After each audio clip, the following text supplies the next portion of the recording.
Toronto's Pearson International Airport, where millions worth of goods arrive and depart every day. There's so much bustle that the whole system runs without stopping. Morning, evening, night, it never stops. Now imagine if someone wanted to steal.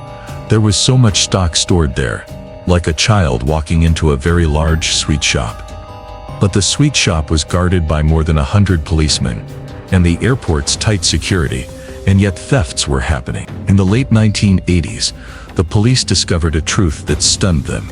Entire consignments were disappearing, and these were not ordinary items. Every time goods worth lakhs would go missing, the stolen items would make anyone's head spin to hear about. Canon's expensive cameras, Fujitsu's hard disks, Kodak's entire festive season cameras, Nike's branded clothes, and Banana Republic's whole summer collection. In the investigation, it turned out that so far goods worth approximately 1 crore or more had been stolen. An officer said, "If something stayed there for too many days, you can be sure the next time it would be found missing." The airport administration formed a special team to find out how thieves were getting past such tight guard. There were high walls all around the airport, with barbed wire on top, cameras in every corner, guards at every gate, and everyone entering was identity checked. No outsider could even get in. Yet cargo was disappearing.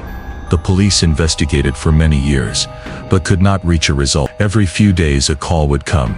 "Our goods have vanished from the go-down. Maybe it's been stolen. Can you find the theft from a week ago?" The trouble was that all the people working in the go-down had very old ties with each other. If an outsider asked even a small question, those people would immediately become suspicious. The police also tried market-like surveillance techniques, like watching from afar, hiding in vehicles. But in an open place like an airport, hiding was impossible. Airport surveillance and investigation continued for many months, and finally the police reached a conclusion. This could not be the work of an ordinary thief. It was the work of an inside gang. To join this network you needed to know a lot. Which flight lands when, where are the paperwork for which goods. The system inside the go-down, identifications from security guards, setting up with supervisors and managers, and access to the right truck drivers. The police said this work could not be done by one person. Behind it was a big network, but the reality was completely different. No gang, no mafia. It was all the work of a single truck driver. That truck driver's name was Ho Lamong, who came from Vietnam to Canada in the late 1980s. When he reached Toronto, he had only thefted, but he had a dream in his heart. "One day I will become a big man." From the outside he looked very cheerful and simple. Wherever he went he appeared smiling. That is why everyone lovingly called him Smiley. He quickly blended into the Asian community, and then one day at a Buddhist temple he met Teresa, who had also come from Vietnam. Their bonding grew deep, and in a short time they got married. Smiley then started living with Teresa in her apartment. He also adopted Teresa's son, Benny, and began a new life. Teresa Bang worked at a company in the cargo section of Pearson Airport. It was here that Smiley's eyes fell on the world where millions worth of goods arrived and departed every day. Teresa got him a job at another company, Best Choice, where his responsibility was to pick up goods from the airport and deliver them to various companies in the city. But the truth was that despite working a whole week he was earning only. Smiley too had the same dream that every ordinary person has. To do something big, to get rich quickly. When there is no money in the pocket and the dream is very big, a person becomes willing to do anything. Smiley thought that if lakhs worth of goods went out every day from his truck, then if even a little of that came to him, his life could change. But the system for moving goods out of the airport was very strict. Every worker had to wear an ID pass, and Smiley was allowed to go only to a small part of the go-down. He understood that the only way to access goods was to bring the inside people with him. This is where Smiley's real game began. He was very clever. He talked as if he were an old friend to everyone. Wherever he went in the airport, he talked to people, made friends, and paid attention to who was short of money. Gradually he identified those who would do anything for a little money. Sometimes he would give someone a box of frozen lobster and say, "Next time I meet you, you'll have to do a small favor." Smiley, as usual, would come to the airport on official business to legally collect deliveries. In the truck there were already 3 or 4 packets of goods loaded. Then he would go to a worker and say, "If you place 1 extra packet, I have a small gift for you." And that worker, who until now Smiley's had become addicted to conversations and small gifts, and could no longer say no. In this way, with every legal delivery an illegal parcel would also go out. Neither a camera could catch it nor a security guard could understand. As Smiley grew, his network and his methods of theft became more and more perfect. Now, every time Smiley went to pick up goods from the airport, along with his legal delivery, he would get another packet, secretly placed in the truck, and hand that worker a little extra cash. At first it seemed like petty pilfering, but Smiley put every saved penny into expanding his business. Now he had goods, but the question was, who would he sell to? In the beginning, Smiley himself found buyers. He sold goods to small shops, to free market vendors, to computer repairers, and to local clothing stores. He had strong contacts in his community. From there, his small crime network slowly grew into a mini empire. Now Smiley dealt only in cash. He always kept bundles of $50 and $100 in his pocket. People said he was the man who always had money, and that same money motivated the airport workers to give Smiley extra goods. As Smiley's business grew, a new problem began to appear. Not everything sold so easily. Some items were bulky, like packets of clothing. Selling a set of 80 jeans in one day was difficult, unless there was a big buyer. But some items, like electronics, cameras, hard drives, sold in the blink of an eye. Smiley realized that now just stealing was not enough. What mattered more was what to steal.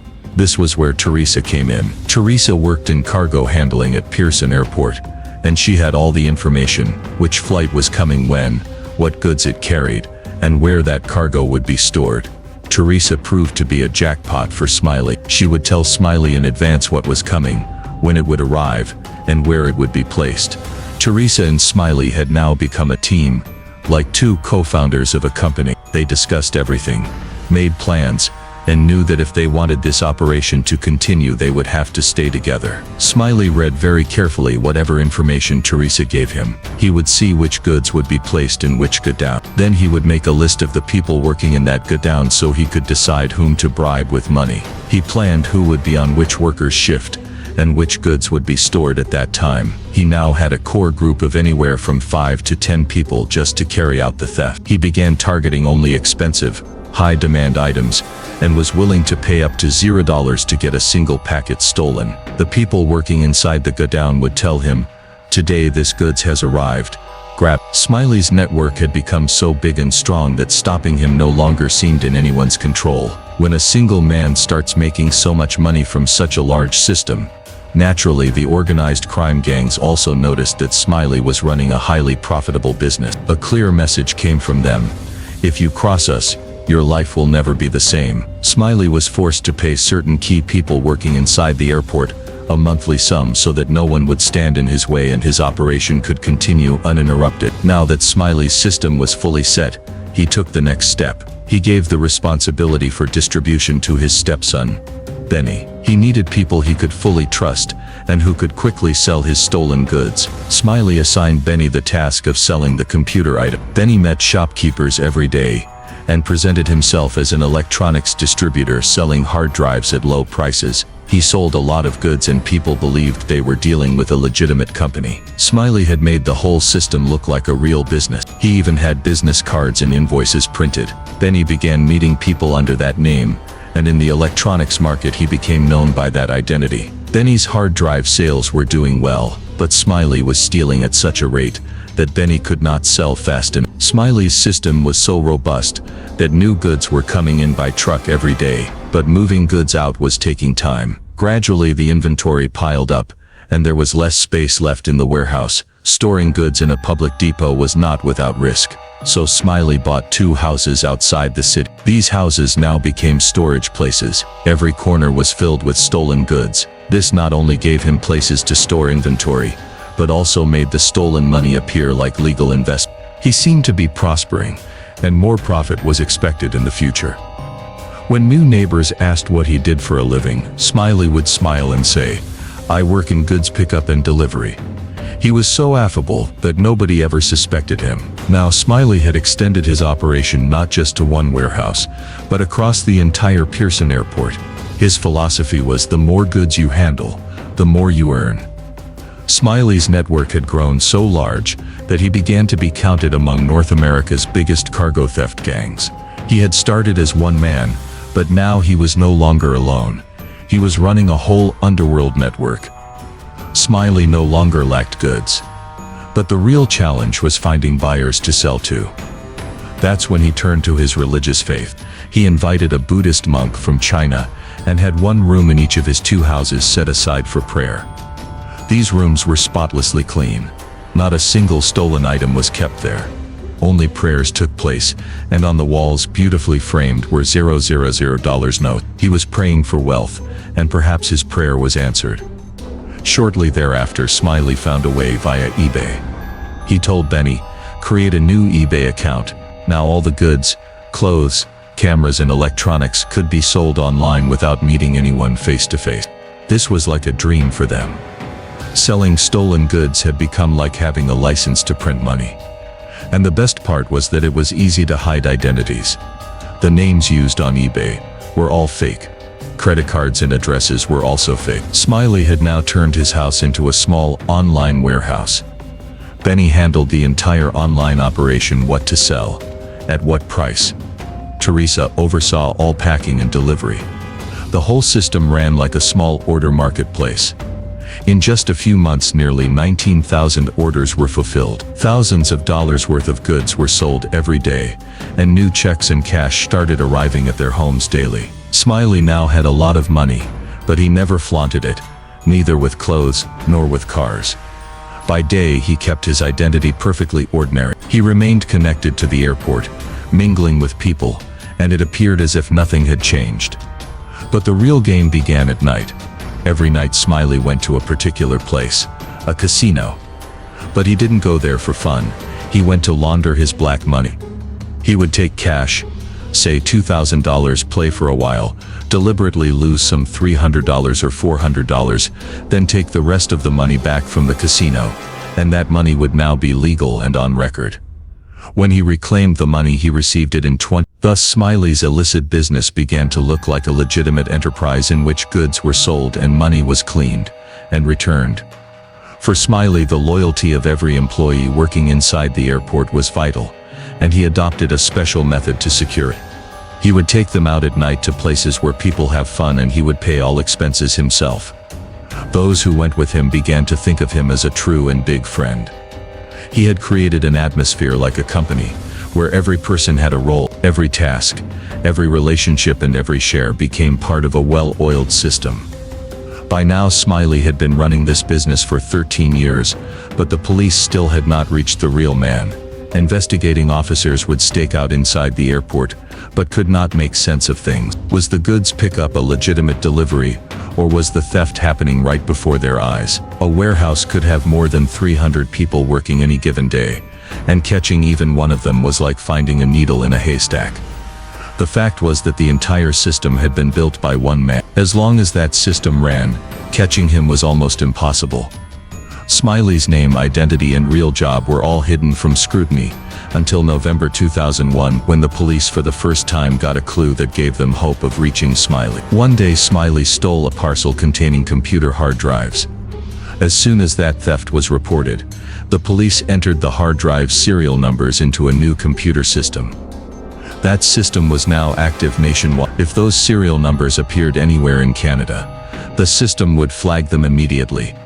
Until then, Smiley had been eluding the police, but this digital system was swifter than his eyes. A week later, Benny Pagang sold those very hard drives that Smiley had stolen from the airport. He had sold the items to a computer parts company.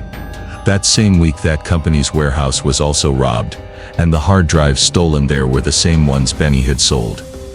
When the police entered those drives' serial numbers into their national tracking system, everything became clear. These were the goods stolen from Pearson Airport.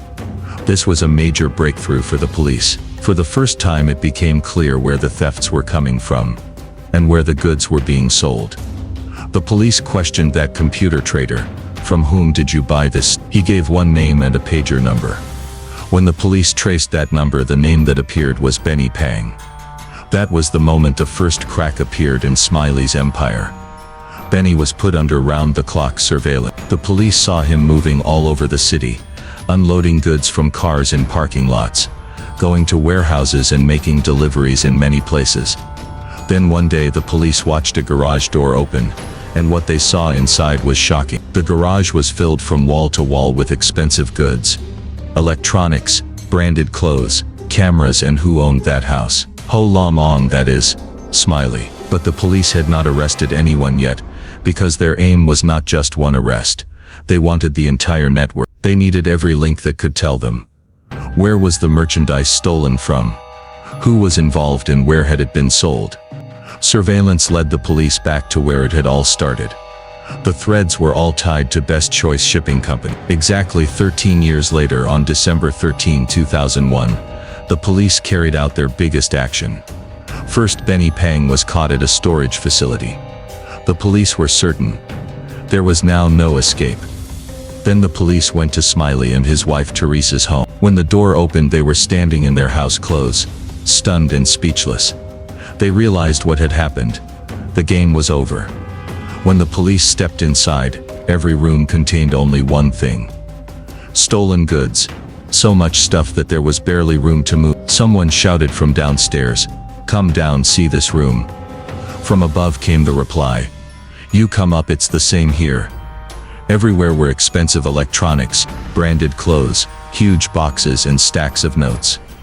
This was not a home, it was an entire stolen goods warehouse. Not only goods, but cash was everywhere. A designer wallet contained $80,000. Under every drawer in Benny's room you could stick your hand and pull out banknotes. In total, the police recovered $1.2 million in cash. Smiley Ong, his wife Teresa, and son Benny Pang were all arrested on charges of possessing stolen goods. But before trial, Smiley offered a deal. He said, "I confess, just leave Teresa and Benny alone." Smiley took full responsibility himself. He said the whole plan was his alone. He helped the police and handed over $1 million in cash and assets to the government.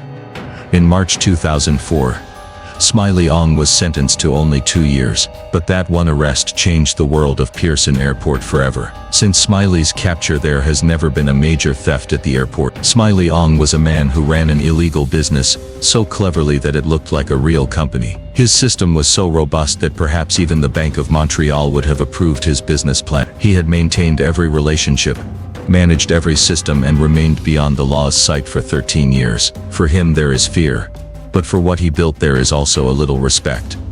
If this case shocked you, please give it a like. What do you think? Tell us in the comments below.